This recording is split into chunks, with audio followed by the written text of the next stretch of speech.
Let's talk about the Atlanta Falcons. This is a team that's made some key moves in free agency, and they're going to have to eventually see success sooner than later.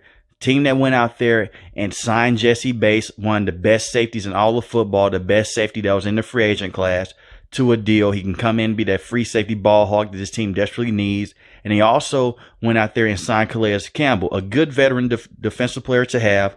Not the same guy that he was 2 to 3 years ago, but he can still be a good veteran piece on this team. He's a bigger defensive lineman. It's going to be hard to run the football when you have him and Grady Jarrett in the middle of the field and also on the edge as well. And it gives Grady Jarrett a guy that he can gel in together with. They still need pass rush, and I expect them to address this in the NFL draft by drafting a guy like a Tyree Wilson or even trading up to try to get Will Anderson. But this is a team that desperately needs pass rushing help, and they need to get their defensive line right. And getting Calais Campbell long term doesn't mean much, but in the short term of things, it helps out a lot, because their defense was 26th in total defense, 24th in pass defense, and 22nd in rushing defense. And majority of their flaws came because they couldn't get pass rush and the injuries in the secondary.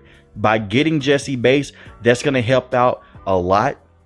And you look at this secondary. When they're healthy, they are a very good secondary with A.J. Terrell. Then you have Casey Hayward as well. They did go out there and trade for Jeff Okudah, but you're trading a 5th-round pick for a guy that you hope that can develop on your team. So far has been a bust with the Detroit Lions, has shown some good, but as a whole has been a bust. So hopefully he can come over here with the Atlanta Falcons and maybe revitalize his career. But you look at the guys in the secondary. Jesse Bates is a very good player. A.J. Terrell, when healthy, is one of the best young corners in all of football. Dealt with injuries last season, but when he was on the field, it helped out this defense. Casey Hayward is not the same corner that he was a couple of years ago, but he's still a good veteran presence to have in this team. And this is a Falcons team that has a lot of veterans right now mixed in with young players. They're going to try to help these young players hit their ceiling faster and try to get these guys into a win now mentality. Because you look at this Falcons team, they are extremely young in certain positions, just like on the offensive end. But in this defensive end, they need to lead the way, stop the run, and also make some key plays in the pass game as well. And you look at this team offensively, they're giving the keys to Desmond Ridder. He is going to be the starter for next season. They also signed Taylor Heineke.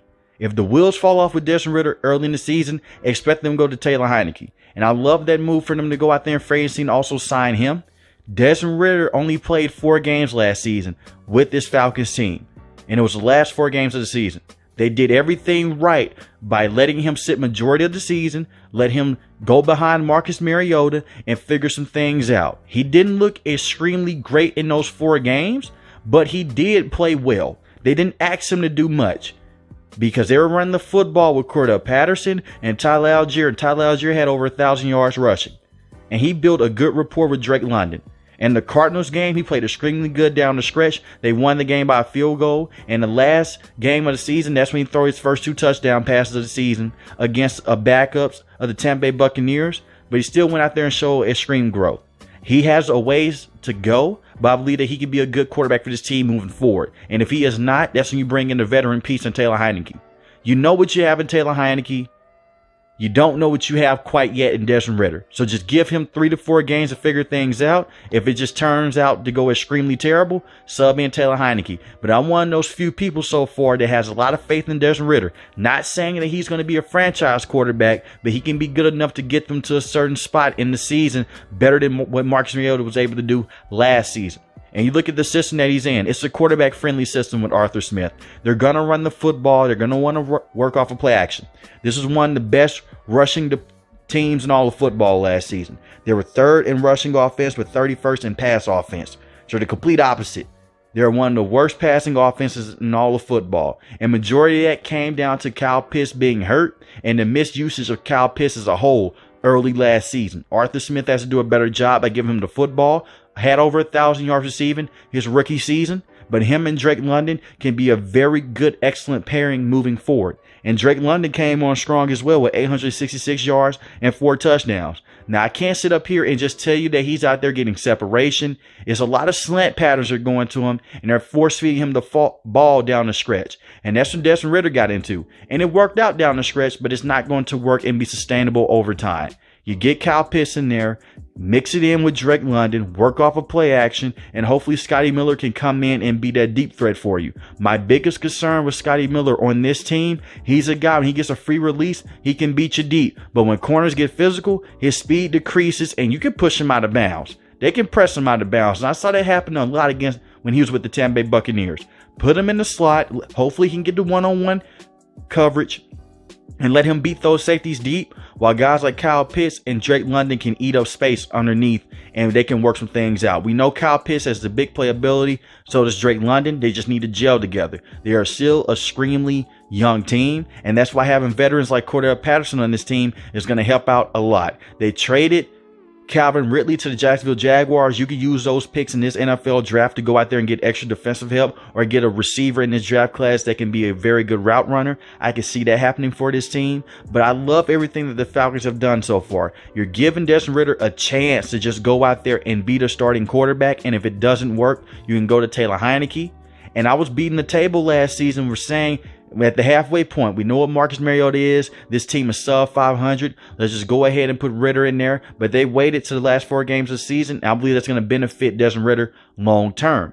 You also have Cordell Patterson that's still in this team. Dealt with injuries last season, but you had a star running back in Tyler Algier who rushed for over 1,000 yards, 1,035 rushing yards to be exact, and 3 touchdowns, 5 yards a carry.